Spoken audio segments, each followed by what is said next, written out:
कांग्रेस कहती है कि पंजे का बटन दबाओ हमको जिताओ। समाजवादी पार्टी कहती है कि साइकिल का बटन दबाओ हमको जिताओ। शिवसेना कहती है धनुष बाण का दबाओ हमको जिताओ। आम आदमी पार्टी कहती है झाड़ू का बटन दबाओ हमको जिताओ। बीजेपी ऐसा कहती ही नहीं है, वो बोलती तुम कोई भी बटन दबाओ, जीतेंगे हम ही। अध्याय समाप्त हुआ भाई साहब। क्या बस देखो भाई, एक निवेदन करूं प्रयाग के लोगों, बड़ा मोहब्बत है यार आप लोगों ने, क्या मतलब इतनी भीड़ आई है, बहुत मजा आ गया, मतलब हमको बहुत आनंद आएगा, हम भी आनंद बांटेंगे। कुमार विश्वास जी अद्भुत शख्सियत हैं, मतलब अद्भुत आदमी, इसमें कोई दो राय नहीं है। और आज वो अच्छा मुझसे रीता दीदी वो बहुत प्रेम करते हैं, उसके पीछे कारण ये नहीं कि मैं कवि हूं, उसके पीछे कारण ये है कि मेरा चेहरा अरविंद केजरीवाल से मिलता जुलता है और मेरी बीवी नरेंद्र मोदी की समर्थक है। तो मैं घर में दिल्ली होके रह गया हूं भाई साहब, शराब ही बेच रहा हूं और कुछ काम नहीं कर रहा हूं भाई साहब। लेकिन एक अंतर मेरे और अरविंद केजरीवाल में, ताली उठ जाएगी भाई साहब। मुझे जवान, एक अंतर है मेरे अरविंद केजरीवाल में। अरविंद केजरीवाल घर के बाहर झाड़ू लगाते हैं,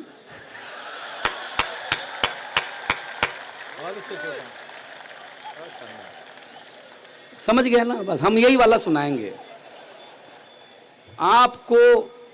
आहा, क्या सुन रहे हैं आप लोग, बहुत मजा आया। मतलब प्रयाग हे दीदी, एक शिकायत मेरी पूरी दुनिया से है। जज साहब लोग बैठे हैं, कुमार सर, एक शिकायत मेरी है, पाप करे पूरी दुनिया और धोएं हम भाई साहब, फिर भी इज्जत ना मिले हमको, तो क्या मतलब हुआ यहां पे आके?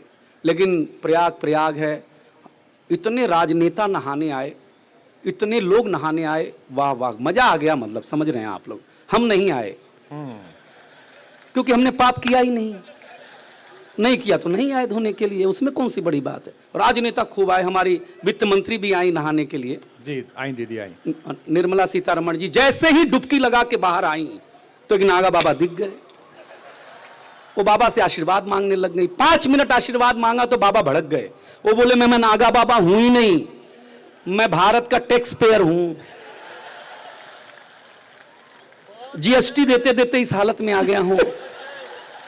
ताली बजाओ भाई साहब, मैं ऐसा ही व्यंग करने के लिए जाना चाहता हूं।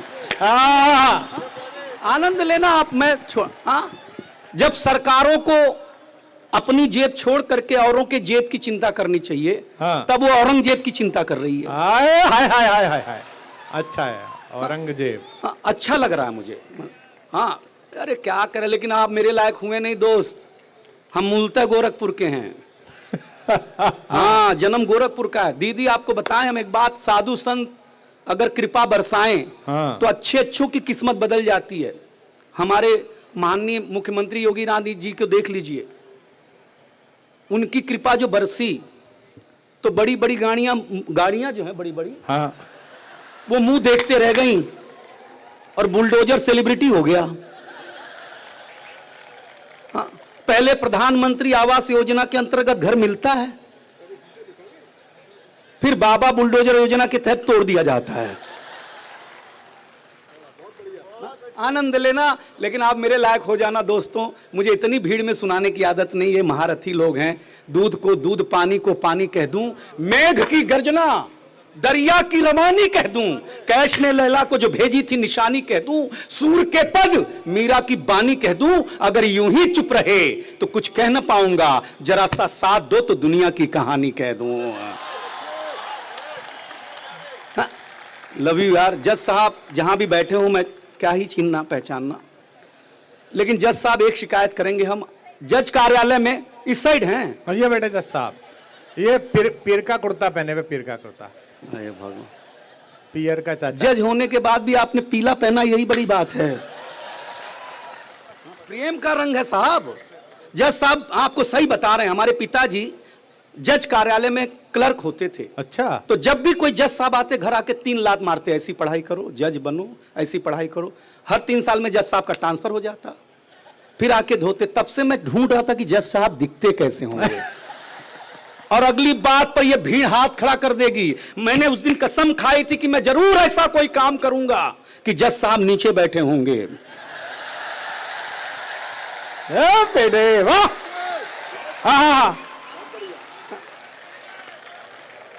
अलग बात है कि ये झूठ है, फिर भी मैं बोल गया जज साहब के सामने, क्या फर्क पड़ता है। और अक्सर जज साहब के सामने झूठ ही बोला जाता है। मैं गलत कह रहा हूं तो कहिएगा, आनंद लेना। तू मरेगा जरूर। नहीं सर, तू ना बच रहा। वकील जब मैंने ऐसा रखा हो तो बचना बचाना क्या भाई साहब। क्या बात है, क्या बढ़िया आप सुन रहे हैं साहब, आनंद आ गया। आप किस जगह पे आपको पता है, आपको आनंद आना चाहिए साहब कि जहां, अरे भाई मेरी पर्सनालिटी देख ले, चिल्लाने की चलते में प्राण निकल जाएंगे यार। तुम, हाँ तुम मुझे घर बुला के सुन लियो यार भैया, क्या है इतनी भीड़ में, मेरे को आदत नहीं है यार, हम इतनी भीड़ देख करके डर लगता है। हाँ दीदी हम सच बताएं, हम गोरखपुर के पढ़े लिखे, हमारे यहाँ सरकारी स्कूलों में मास्टर कम टिकते थे, बारात ज्यादा टिकती थी। ये कमाल है, वाह वाह वाह, मैं सही बता रहा हूँ, शानदार है, बहुत शानदार। और रात को मास्टर और बच्चा दोनों नौटंकी एक साथ देखते थे। और मास्टर सुबह सिलेबस, आउट ऑफ सिलेबस पूछता था। हाँ। हमारा ठुमका बदल गई चाल मितवा किस नृत्यांगन पर फिल्माया गया है। हम ऐसे मास्टर से पढ़े हुए आदमी हैं, सिलेबस को खुद ही डिसाइड करते थे भाई साहब कि कल का क्या होना है। आनंद लीजिए, बहुत अच्छा सुन रहे हैं। लेकिन मैं बताऊं, हम भारतीय लोग हैं, गंगा का किनारा, गंगा का लहर आ रही है। ये कौन गंगा है? ये वो गंगा है, दुनिया के देवता कहते हैं आपको दुनिया के देवता के पास, किसी भी देवता के पास नहा के जाना होता है, मगर गंगा कहती है कि तू मेरे पास आ, मैं तुझे नहलाऊंगी। किसी भी देवता के पास आपको जाना है तो उसके चरणों में आपको अपना सर रखना है। गंगा कहती है कि तू मेरे पास आ तो जा, भले मेरे सर पर अपना पैर रख देना। और हम रख करके अंदर उतरते हैं साहब। दुनिया के देवता के पास आपको धुले हुए कपड़े पहन के जाना है, गंगा के पास जाकर के नहा करके कपड़े धोने की व्यवस्था है। दुनिया के पास आप स्वच्छ होने जाते हैं, गंगा आपको स्वच्छ करके भेजती है, इसलिए गंगा महान है। आप उसके तट पे रहने वाले लोग हैं। हाँ, गलत बोल रहा हूं भाई, क्या सुन रहे हैं आप लोग? यहाँ पे खाना वाना भी बंटने लगा क्या? नहीं वो हाँ पूछ लेना चाहिए ना, ब्राह्मण आदमी है, ये दूसरी बेइज्जती है हमारी। भारतीय आदमी की आदत होती है दीदी कि वो सत्यनारायण भगवान की कथा अगर 10वीं बार भी सुन रहा हो, तब भी जब तक पंडित ना कहे कि अध्याय समाप्त हुआ, तब तक वो अक्षत फूल नहीं छोड़ता, क्योंकि वो ठीक से सुन ही नहीं रहा होता है। तो मुझे आप पर पूरा भरोसा है कि आप ठीक से नहीं सुनोगे। मैं आपको बता दिया करूंगा कि अध्याय कहां समाप्त हुआ, वहीं ताली ठोकना, हमारी भी इज्जत रह जाएगी, आपकी भी इज्जत रह जाएगी, कोई तनाव लेना ही नहीं आप लोग। मैं सही बताता हूं आप लोगों। दीदी एक बहू के पास पड़ोसन आई, बहू के पास पड़ोसन, और आकर के बोली कि माचिस दो माचिस। तो बहू ने अपने सास को आगे कर दिया। बोलो इनको ले जाओ, ये जहां भी जाती हैं आग ही लगाती हैं। अध्याय समाप्त हुआ। हाँ बस ये इतना पकड़ के रखना। आनंद लगा? हाँ आनंद, बस दीदी हम दुनिया में बताते हैं। अच्छा। हम पुरुष लोग स्वच्छता में भरोसा करते हैं। ओहो। ये महिलाएं बिल्कुल स्वच्छता में भरोसा नहीं करती हैं। Really? भरोसा ना हो तो मेरी भरोसे वाली बात सुनो। हम पुरुष लोग नाई की दुकान में जाते हैं, दाढ़ी बनाते हैं, बाल काटते हैं, आ करके घर में तुरंत नहाते हैं, क्योंकि हम स्वच्छता में भरोसा करते हैं। आपने कभी किसी महिला को ब्यूटी पार्लर से आने के बाद अगर मुंह धोते हुए भी देखा हो भाई साहब? स्वच्छता में कौन भरोसा करता है? हम करते हैं, हमारा तेवर है। पत्नियां कितना भी काजू बादाम खाएं, हाँ पिस्ता आदमी ही है। बस इतना आनंद ले लेना। डॉक्टर कुमार विश्वास जी के साथ संगत मिल जाना, हम जैसे पत्थर भी, बहुत बड़ी बात है कि हमारे पास इतनी बड़ी शख्सियत है कि उनके सामने खड़ा होकर सुनाना, मतलब हमको शब्द खोजना पड़ता है। हम कभी कभी हमको ये डिप्रेशन में डाल देते हैं ऐसा बड़ा बड़ा बोल के। फिर हमको भी अमीर खुसरो सुनाना पड़ता है कि जिहाल मिस्की मुकुंद गाफुल दुराए नैना बनाए बतियां, किताबे हिस्सा मैदान न लूं अकाएं लगाए छतियां, सखी पिया को जो मैं न देखूं तो कैसे काटूं अधेरी रतियां, किसे पड़ी है जो जा बतावे पियारे पी को हमारी बतियां, न नींद नैना नंग चैना ना आ पाए न भेजे पतियां। समझ में आया? अध्याय समाप्त हुआ। आनंद लेना भाई। हाँ। लेकिन एक रंग का त्योहार है, और इस रंग के त्योहार में हम कविता में क्या सुना पाएंगे, लेकिन ये कविता का रंग जब हरिवंश राय बच्चन की कलम में उतरा तो उन्होंने लिखा, रंग बरसे भीगे चुनर वाली, ये रंग आस्था की चौखट पर आया तो मीरा ने गाया, श्याम पिया मोरी रंग दे चुनरिया, ऐसी रंग दे कि रंग नहीं छूटे रामा, धोबिया धोए चाहे सारी उमरिया। ये रंग फिल्मी पर्दे पर आया तो सुनील दत्त साहब ने कहा कि रंग और नूर की बारात किसे पेश करूं, ये मुरादों की हंसी रात किसे पेश करूं। ये रंग शायरी में आया तो शायर ने लिखा, इसी रंग रंग में रंग है, तुझे रंग रंग में रंग दिया, मेरा रंग आया है रंग पर, तेरा रंग चढ़ के उतर गया। ये रंग कविता में आया तो कवि ने लिखा, इस रंग बदलती दुनिया में मैं रंग बेचता हूं, और एक एक हाथ खड़ा करना अगर हिंदुस्तान हाथ में आ जाए। ये रंग जब 23 साल के नौजवान के सर चढ़ करके बोला तो गली गली में भगत सिंह ने गाया, मेरा रंग दे बसंती चोला मैं। यह कविता का रंग है यार। वाह, 23 मार्च आ रहा है।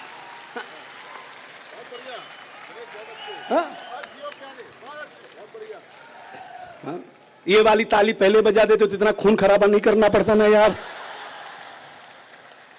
दीदी हम आपको एक बात बताएं। हाँ सुनाएंगे यार, जब मजा आ रहा है ना सुनाएंगे, चिंता ना करो, अभी तो हम आ रहे हैं, अभी हम रंग में आ रहे हैं, चिंता ना करो। पूरे देश में दीदी हालत यह है कि कांग्रेस कहती है कि पंजे का बटन दबाओ हमको जिताओ, समाजवादी पार्टी कहती है कि साइकिल का बटन दबाओ हमको जिताओ, शिवसेना कहती है धनुष बाण का दबाव हमको जिताओ, आम आदमी पार्टी कहती है झाड़ू का बटन दबाव हमको जिताओ। बीजेपी ऐसा कहती ही नहीं है, वो बोलती तुम कोई भी बटन दबाओ, जीतेंगे हम ही। अध्याय समाप्त हुआ भाई साहब। हमारा कहने का तरीका यह है दीदी, आपकी पार्टी का यह तेवर है कि अगर बीजेपी का आदमी वोट डालने जाता तो ईवीएम खुद बोलती है, साहब आपको आने की क्या जरूरत थी, आप कह देते हम खुद ही पड़ जाते, उसमें कौन टेंशन लेने की जरूरत है। क्या तेवर है आप लोगों का। राजनीति ऐसी होनी चाहिए, मशीनें तक डरनी चाहिए। भाई साहब क्या बात कर रहे हो आप लोगों को, लेकिन आनंद लीजिए, हम राजनीति पर व्यंग्य। इसलिए दीदी हालत ये हो गई है, सच बताएं, ऐसे हाथ उठा हिला दो ना बाजार में तो लोग कांग्रेसी समझ लेता है, फूल की दुकान पे चले जाओ तो बीजेपी का समझ लेता है, हाफ पैंट में दिख जाओ तो आरएसएस का समझ लेता है, झाड़ू लेके कहीं चला दो आम आदमी के हो गए, साइकिल पे चले जाओ तो आप समाजवादी के हो गए। अब नागा बाबा बने तभी भारतीय रहेंगे क्या। अरे भाई साहब आदमी को आदमी रहने दो यार, इतना मूल्यांकन किसी का नहीं किया जाना चाहिए। लेकिन आप लोग सुनने लगे हैं तो मेरा कविता सुनाने का। हाँ सुनाओ बेटा, जम गया। क्या बात सर, क्या बात है। होरी में गोरी गोरी ब्रज की किशोरी राधा मुट्ठिन में गुलाल लाल भर कर आ गई, ढूंढते ढूंढाते कन्हैया को ढूंढ लिया, सोए हुए कान्हा पे रंग वो लगा रही, लगी रे लगाने जो गुलाल उनके गाल पर, तो देखते ही देखते बड़ा कमाल हो गया, कन्हैया का गाल लाल हुआ था गुलाल से, पर राधिका का गाल बिन गुलाल लाल हो गया। आय आय आय आय। हाँ बड़ी बात है। क्या आप देखिए, हम तो क्या है कवि आदमी है। हम दीदी 5 साल के थे तो हमारे पिताजी हमें स्कूल में जमा कराने ले गए। जमा कर, पहले जमा ही होते थे, अपने मन से कौन जाता था, जो अपने मन से जाता था वो जज बनता था, और जो नहीं जाता था उसको जज नीचे बैठ के सुनते थे। हम नहीं जाते थे, क्या करेंगे भाई साहब, अपना अपना दिन है। दीदी सच बता रहे हैं, ऐसे मास्टर साहब बैठे हुए, ऐसे हम खड़े, ऐसे मेरे पिताजी खड़े, तो मास्टर साहब ने पिताजी से पूछा किसका लड़का है। हमारे पिताजी भावुक हो गए, बोले मास्टर साहब आपका ही है। अब हम टेंशन में कि जिसको हम 5 साल से बाप समझ रहे हैं वो तो अपना है नहीं यार, अपने पिताजी तो यहां फंसे पड़े हैं यार।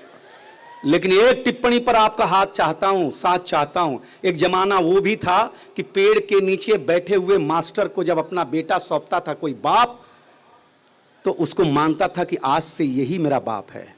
वाह वाह वाह वाह वाह। शायद इसीलिए हमारे हाथ में डिग्री तो नहीं होती थी मगर संस्कार पूरे होते थे। वाह वाह वाह वाह। हाँ, तब जाकर के संस्कारों से छिड़ी हुई बात से। आइए भैया। हाँ हाँ हाँ भैया बैठिए। क्षमा चाहते हैं, उत्तर प्रदेश के आदमी को छेड़ना भी नहीं चाहिए भाई। नहीं नहीं नहीं बेटा, वैसे भी भाजपा से कोई भी विधायक आए उसको गले मिला करो, क्योंकि यहाँ इनका कोई पता नहीं कौन कब मुख्यमंत्री बन जाए। नहीं, यहाँ तो पता है कि कौन बनेगा। यहाँ का तो मामला कुछ अलग ही हो गया है। पहले महात्मा हमने देखे भाई साहब, जो आशीर्वाद में सीधे मुक्ति देते हैं। जज की जरूरत ही नहीं है, कोई जरूरत ही नहीं, सीधा मुक्ति भाई साहब, आशीर्वाद, मुक्त हो बेटा, चलो निकल जाओ। बहुत मजा आता हमको। लेकिन चलिए, महाराज जी भी हमें कुमार जी के चलते जानते हैं और सुनते हैं, हंसते हैं हमारी बात पे। दीदी हम एक कहानी सुनाए, आपको मजा आ जाए? हाँ सुनाओ, कविता भी। हाँ हाँ हाँ सुना देंगे, क्या बात। अब अच्छा, अगर कविता हम सुनाएंगे तो आप क्या करेंगे? इसके लिए तो आप हैं गुरुदेव, हम क्या कविता सुना, हम तो जाजिम बिछाने आए हैं, हमको कविता वविता थोड़ी ना आता है सुनाने के लिए। हम सही बताएं सर, जज सर, मैडम, कि एक यादव जी के घर में चोर घुस आया, तो पहले 20 मिनट यादव ने उसको ठूसा, बाद में पूछा क्या नाम है तेरा, तो उसने बोला राम लखन यादव। तो उसने बोला पहले क्यों नहीं बताया कि तू भी यादव है? इतना नहीं मारते हम यार, जात का मामला है यार। थाने चले गए, वो थाने में थानेदार को बोला कि हमारे घर में एक चोर आया, चलिए पकड़ लीजिए। तो थानेदार बोला आप अकेले रहते हैं, वो चोर होगा? अरे बोले साहब उसका पैर हमने रस्सी से बांध दिया है जी। थानेदार ने पूछा हाथ का क्या किया? बोले वो तो छोड़ दिया। बोले वो अब तक होगा? बोले बिल्कुल होगा साहब। बोले क्यों होगा? बोले वो भी यादव है। जो बात हमरे समझ में नहीं आई वो उसके समझ में कैसे आ सकती है कि हाथ से रस्सी छोड़ा जा सकता है? इसीलिए आपकी सरकार है कि इनको पता ही नहीं कि रस्सी छोड़ा कैसे जाता है।